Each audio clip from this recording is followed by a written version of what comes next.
Okay, let me know if I start speaking too quick. I have a tendency to just go a bit too quick. So, I'm from an agency called Render Positive that I started 5 years ago with my brother.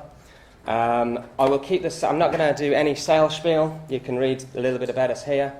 The best thing I ever did in my life was 2006.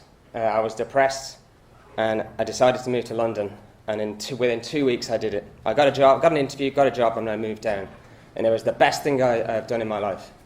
I worked for other agencies for 5 years, and I learned a lot of good things, but I also learned a lot of the bad things that they do. And marketing and advertising is only tangible when it works, and a lot of the time it doesn't. There's a lot of crap out there.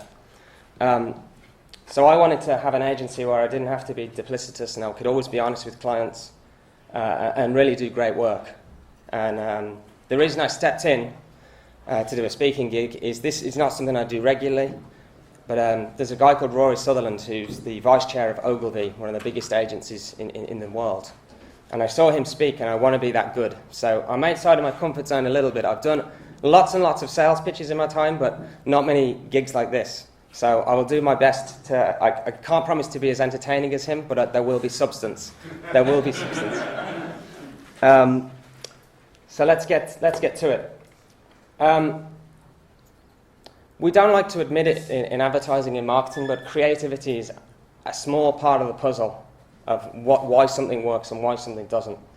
And some people have a knack for being able to create stuff that just works. But for everyone else, there's these processes. So what I'm showing you today is what we've learned over the last few years. When we started doing content marketing, we sucked at it. And through hardships and learning from various different influencers and various different techniques and strategies, we've put together something that works and it is guaranteed to work. So what I want to show you is why content marketing rocks, why you should be interested in listening to me today, the benefits of it, the principles of success, and then how you can action it. But also, this is an email I got yesterday. I don't know if you can read it, but should I read it out? Yeah. Okay. Hi, John. How could I not respond? This may not make any sense, by the way, because you can't see the email I've sent, but I mean, who ferrets wins, right? I would normally delete unsolicited emails before reading past the first line, but I was captivated by your prose.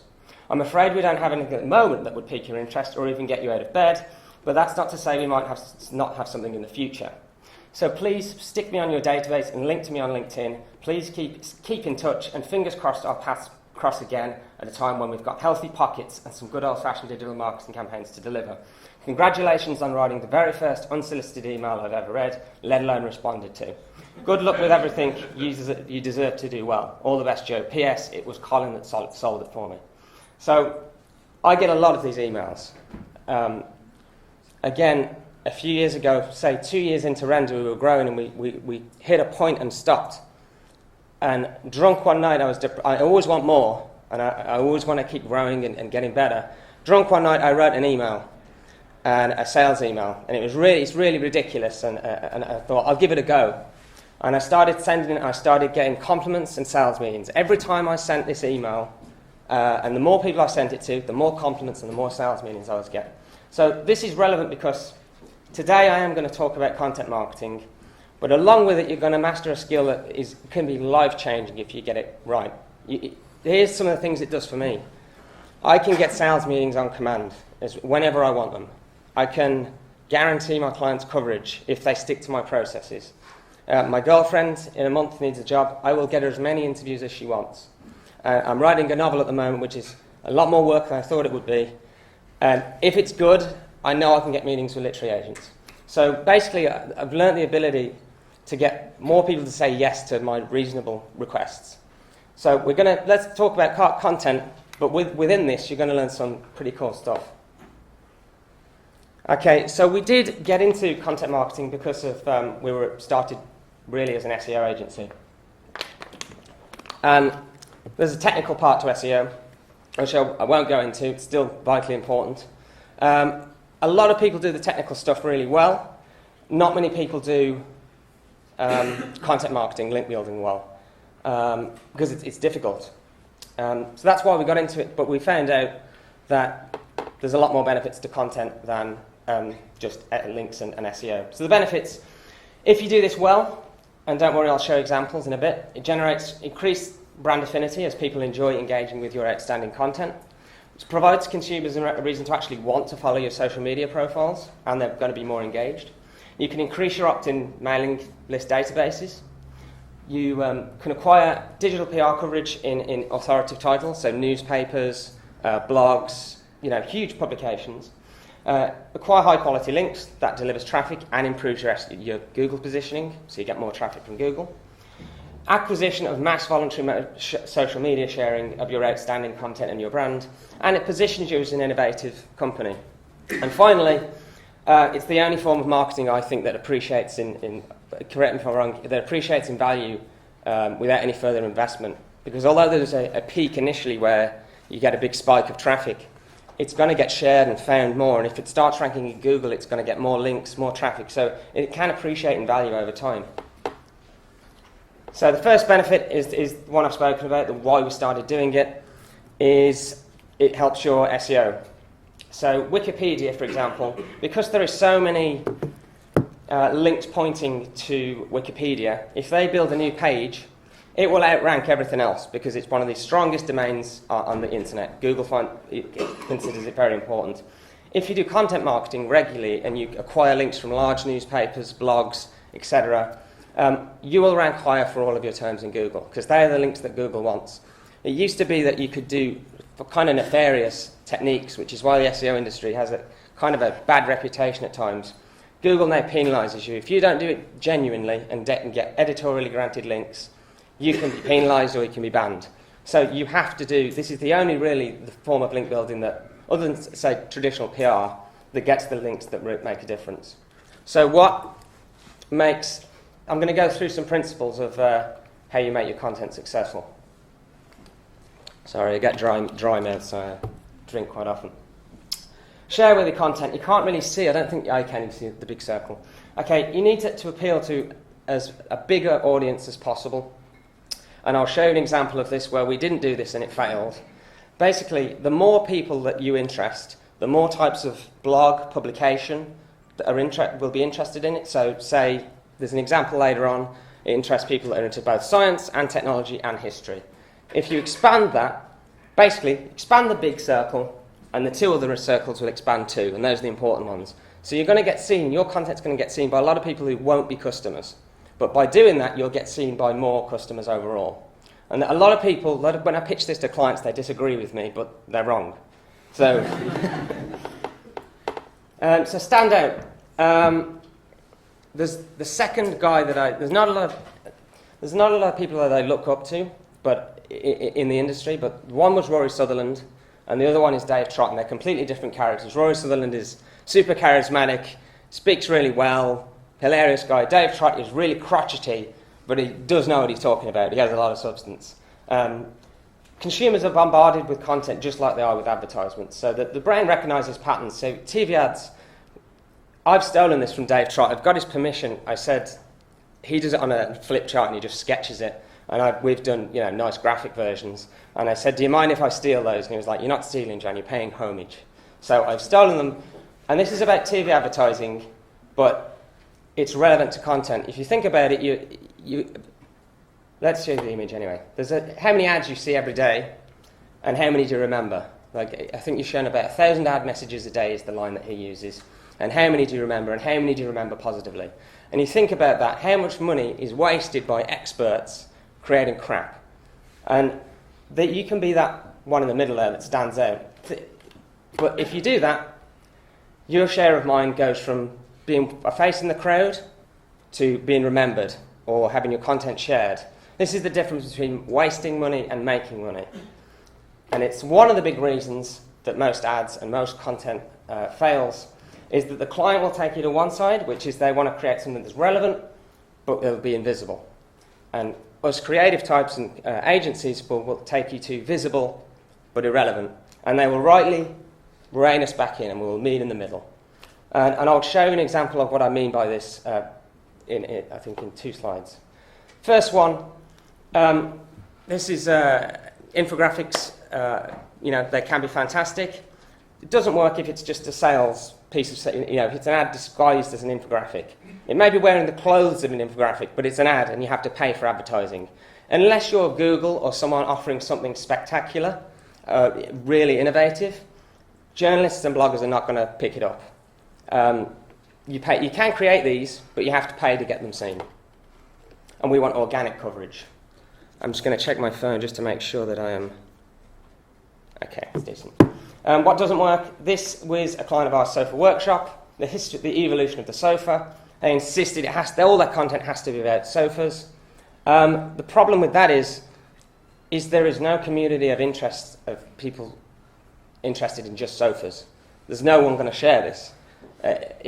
It's like when I was at iSpy, they tried to get me to sell to Topps Tiles a 10 grand a month social media retainer.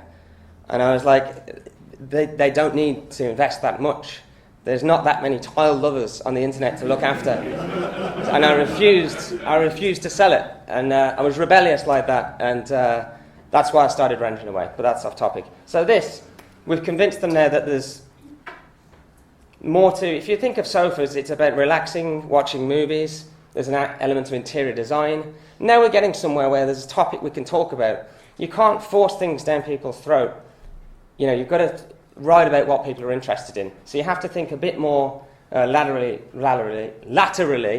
than just what your brand is about. So here is what we found works, and I'm sure there's other things. I'll list them, but then I'll go through and show examples. Now, these are not case studies. What I'm going to do is stick to what we did, what the results were, and why it worked. That's a very good question. If anyone hires an agency, a marketing agency, the question, if they show you an idea... I had a client, MSC Cruises, and he said to me, my agency did this blog outreach campaign, and he told me about it, and it didn't work, did it? And he was like, no, I've got one link. And I was like, always ask when someone pitches an idea to you, why will that work? And I'll show you that now. So the first thing is monitor the news cycle. Okay, I'm just going to list them and then I'll go through the examples to show how they apply. Monitor the news cycle, make difficult topics easy to digest, optimise headlines for emotion, innovate visually, make data exciting and create a story, prove someone's point, pick a contentious issue, have a spectacular prize, appeal to the majority, and then there's two big ones here, use persuasion science and pre-market your ideas. Okay, so here's the first piece, ITN Source. This is the archive footage division of ITN. And they just wanted as much exposure as they could get through PR, social media, and improved SEO positions. So we created the history of science and the science and technology that has changed your life, an interactive video timeline. Working with their archivists, we put this together, and the results were it got coverage in The Independent and Channel 4 News Online, massive social media sharing, thousands of times. It's used by their sales team, and it ranks for some of these search terms, which are not massive volume terms, but all of their other pages will start to rank better as well. So why did this work? It's interesting to lots of different people. So people interested in science, technology, history, people who want to waste 10 minutes learning something new, and educators. Educational technology is a huge sector, and we got this, as I say, this isn't a case study, but it got a massive amount of coverage, and that's why it worked, is that it had a wide set of interest groups. This was just for links. The client is really not relevant to property, but they just wanted links.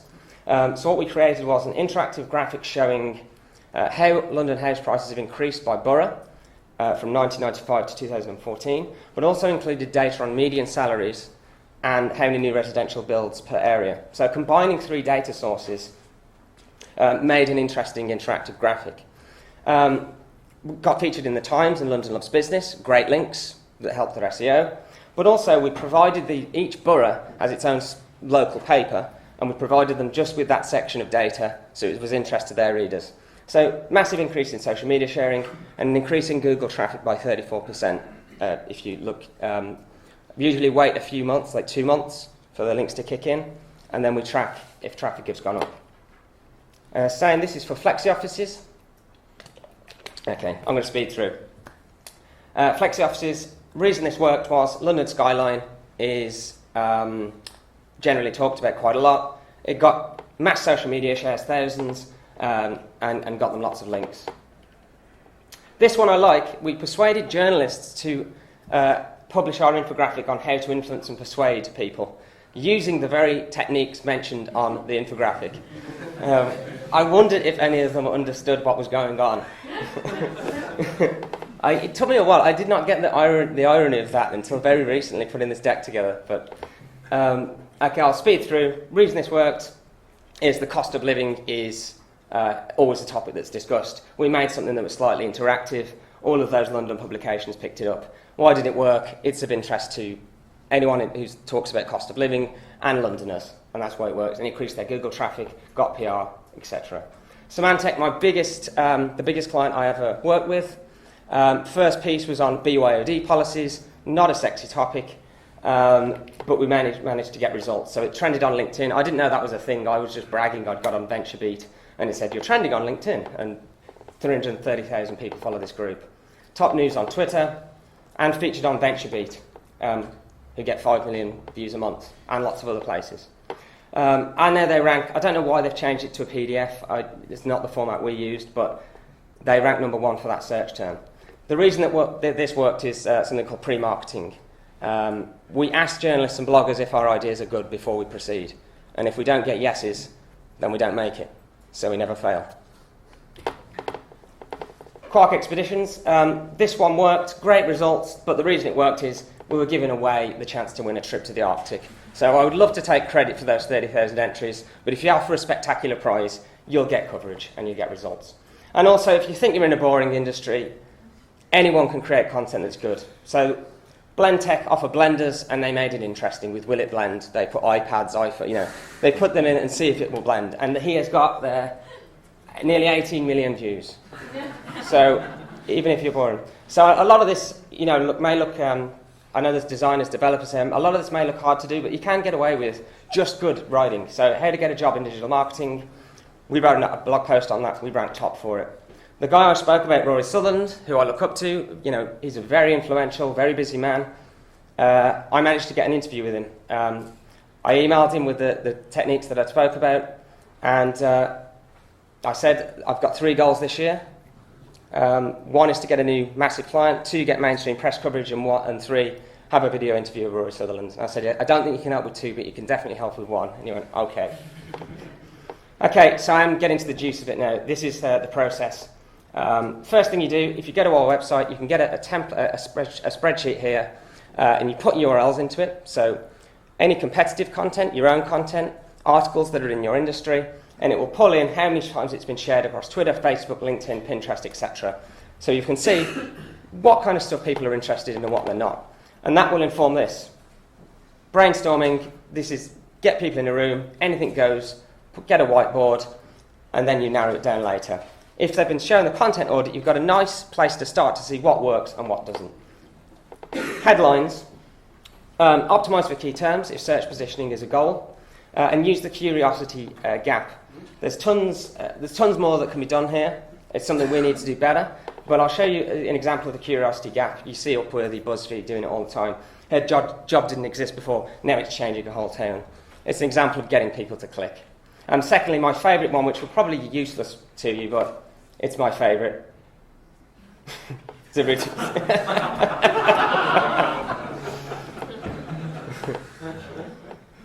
Okay, so influencer research. You've got your ideas. You need to find journalists and bloggers.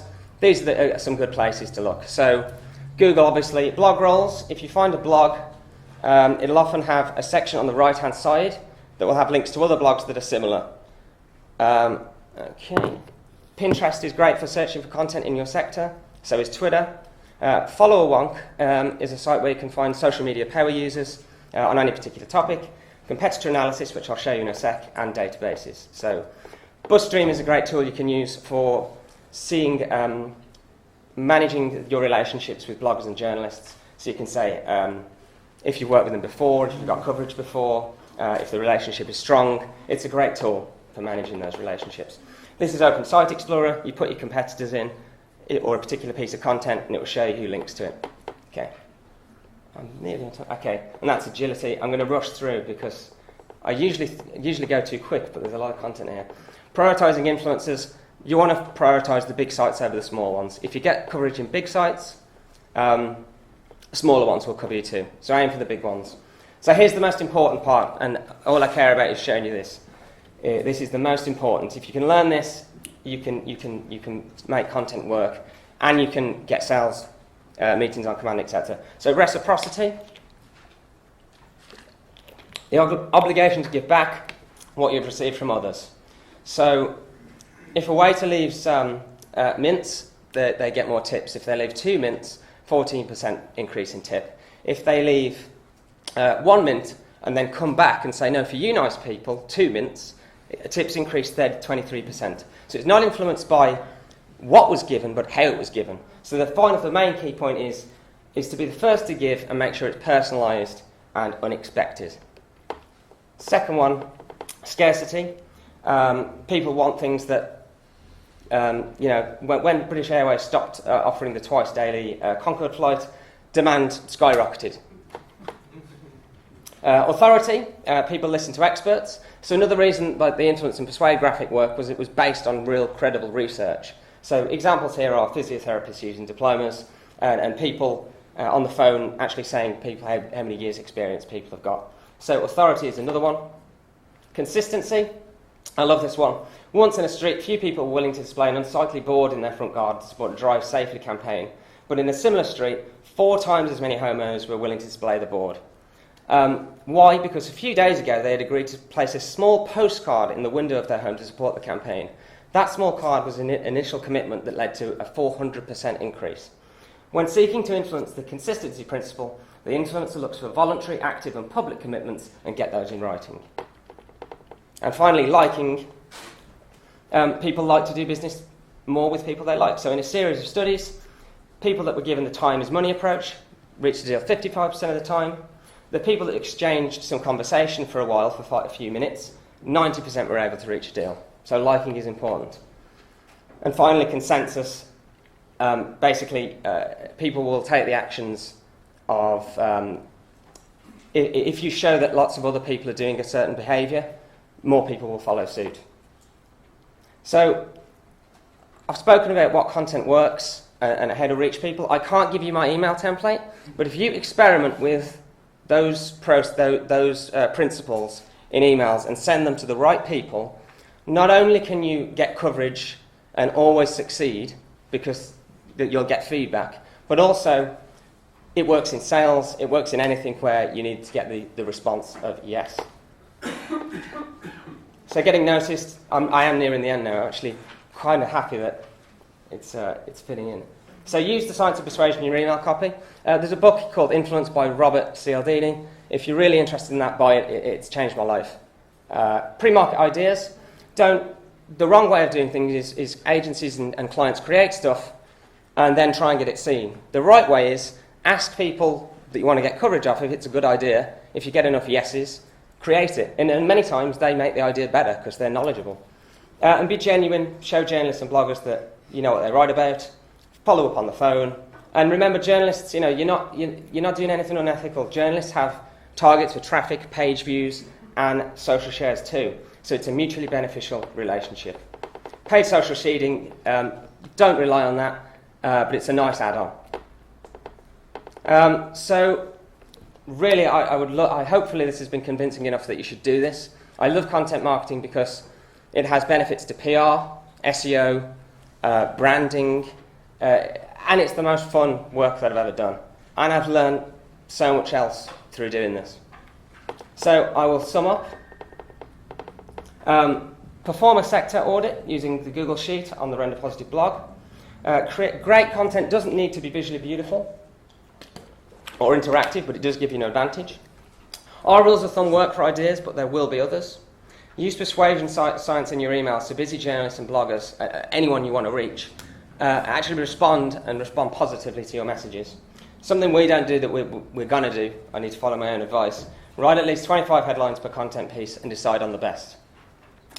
And pre-market all ideas. And if there's 2 takeaways from this that you've learned from me yabbering through this is persuasion science and pre-marketing. If you take that away and do both of those and get good at being able to persuade people, it will help your entire business. But it will also mean that you can do content marketing correctly. And that is me. And that is a photo, that is a genuine picture of me saving babies and kittens from a fire. That happened. So I hope that was useful. I will share the Prezi link on Twitter. Anyone that gets in touch, I will reply to. I stay in touch. You know, if you've got any questions, you need any help. I know that I've gone through a lot of stuff there very quickly. Just get in touch. I'll help you out. Thank you very much.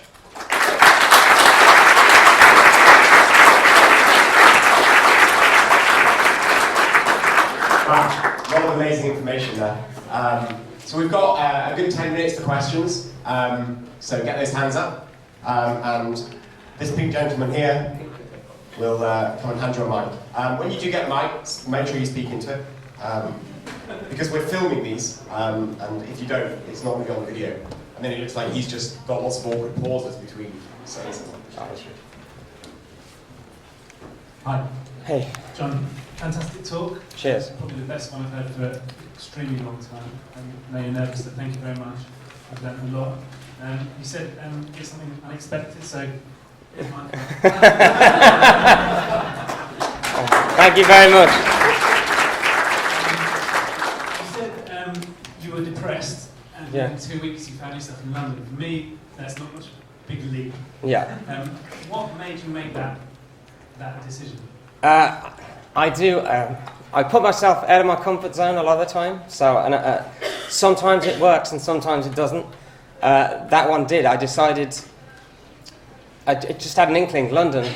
I know marketing because I used to have a business before.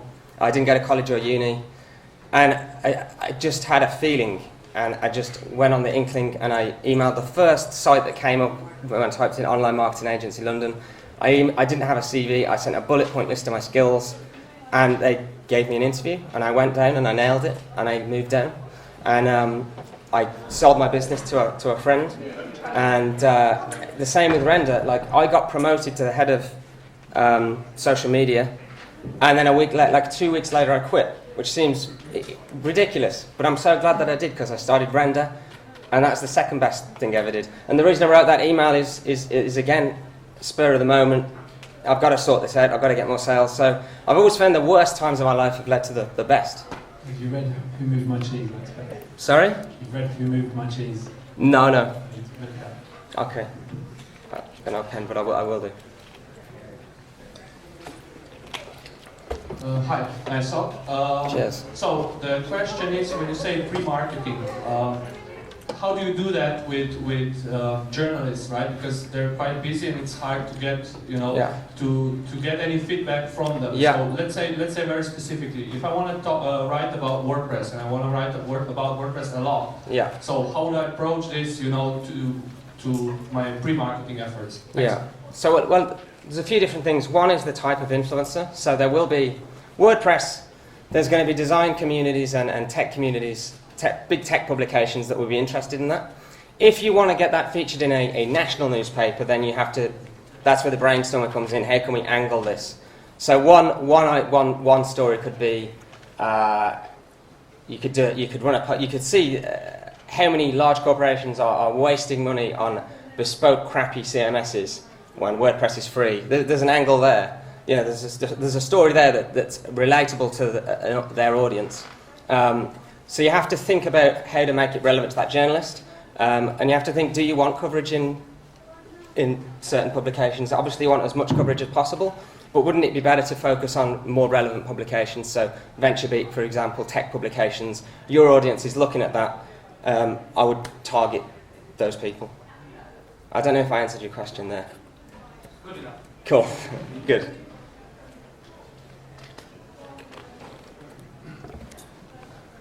Hi there. At the end of your slide, you said don't send press releases. Yeah, to some like print journalists still expect it, but I have never sent a press release in my life, and I don't intend to. I send probably the opposite of that, the complete opposite. what's funny is PR agencies have taught corporations to speak in this ridiculous jargon-filled way, and now people like us are being paid to tell them to speak like people. And that's hilarious that I'm being paid for this. So what I send, and I'm giving a bit of the game away, is the two principles that I use are reciprocity and liking, and I'd say sometimes authority. I would love to give you my template, but I can't bring myself to do it. It's made me too much money. I can't do it. But I can tell you the rules, and if you use those, it'll work. Sorry, what was your question again? I haven't been repeating the question, sorry. No worries, they've been speaking to Mike. Okay, that's okay. Repeat the question? Well, you basically said don't send messages. Oh yeah. So yeah, I don't send them. I send the opposite of that, and it works. It's worked for me. I don't think I've lost out. Like a introductory. Yeah, And if they say, well, here's what we've done now. Would you like to? I give a little bit more away. I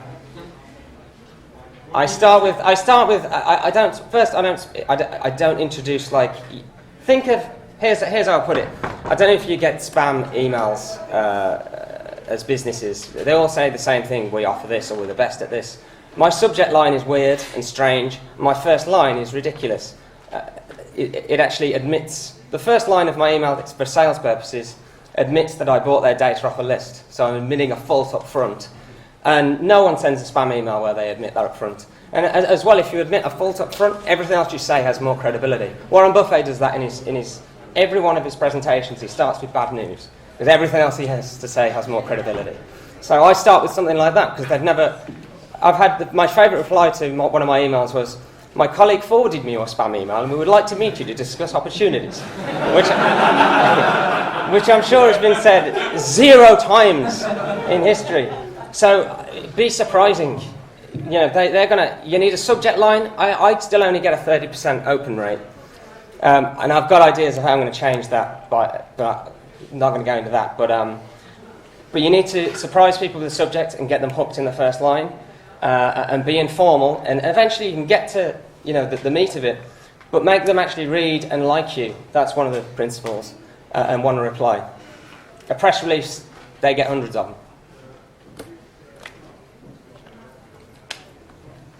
Hi John.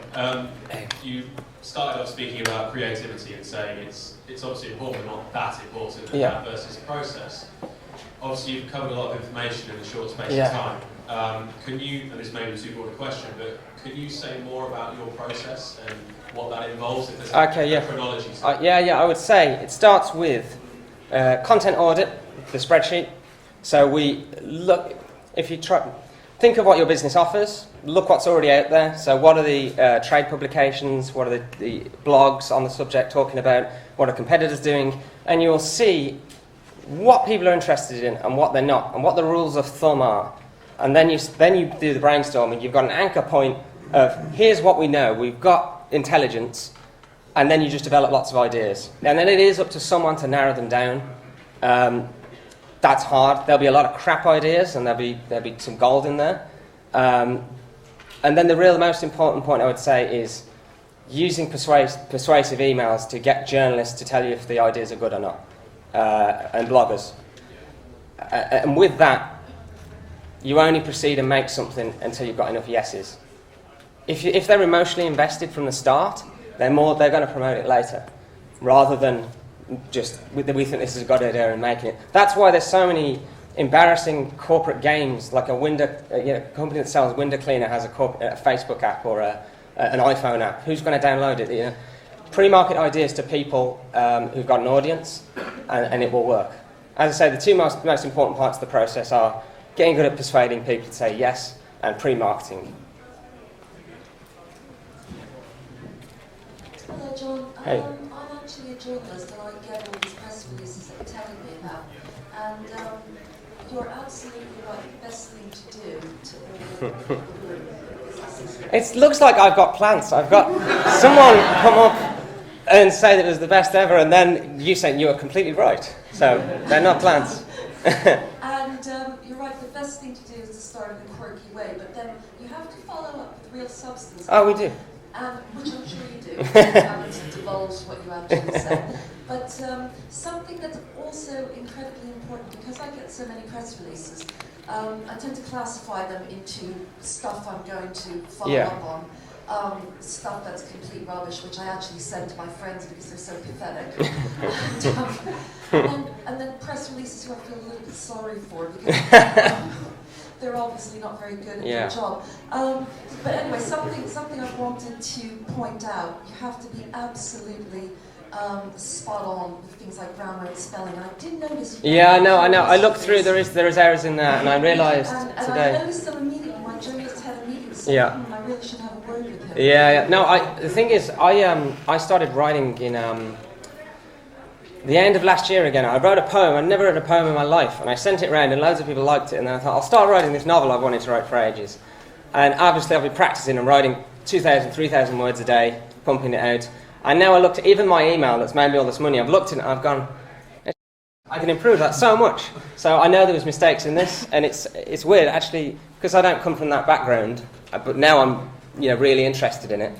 I'm starting to notice that just some of the mistakes. My emails have got better in business even, because I've suddenly decided I'm going to do this huge task. They're quite small mistakes. It's missing apostrophes and things like that. Yeah. As a journalist, I do notice these things. Well, my defence, I did this in a rush. Fair enough. But I take the point. The other thing I was going to ask you was, I really want to read some of the information on the slides that you went through quickly. Sure. Would you be able to share? Yeah, I will share a link. I'll put it on. Email or something? Yeah, I will put it on Twitter, and I'm going to send it to these guys so they can send it out as well. This is also being videoed. I'm glad of that after these responses. Thank you. I think we've got time for one last question, if there is one. If not, we'll wrap up there. There is. Hi, can you hear me? Yeah. Just wanted to clarify, you said at the beginning how important SEO is, and getting people's attention is also really important in that. And you said that, I may have misunderstood, but you said something about that you don't have to be entirely relevant to what your business does. Could you clarify that? Because Google's always banging on about how relevancy is the thing. Let me think. Some industries have it easy, like fashion. That's easy. That's sexy. That's easy. Their job's a lot easier. People are genuinely, there's a community of interest. Same with tech. There's loads of tech communities, and food, huge community of interest there. So businesses that are in those sectors have it much easier than, say, the blender company, although that's related to food. If you sell like toasters, that's a lot harder. If you were to do an infographic on the history of the toaster, you're not going to get that much coverage. But there's other things you can write about. What do you use? The toaster, you use it in the morning. It's about morning routine. Could we do something on that? So you start to think about how is your product used in a way, what can we talk about that's relevant to our product, but you don't have to just talk about, say, toasters or sofas, or there's ways people use and interact with those things, and that's part of people's lives. There's the interesting story. So the history of the sofa graphic failed, but the piece we're working on now, which is actually about more about interior design, it's about colour palettes through the ages, that will still get Sofa Workshop promotion, and they'll still be mentioned, but that it's not exactly super on topic.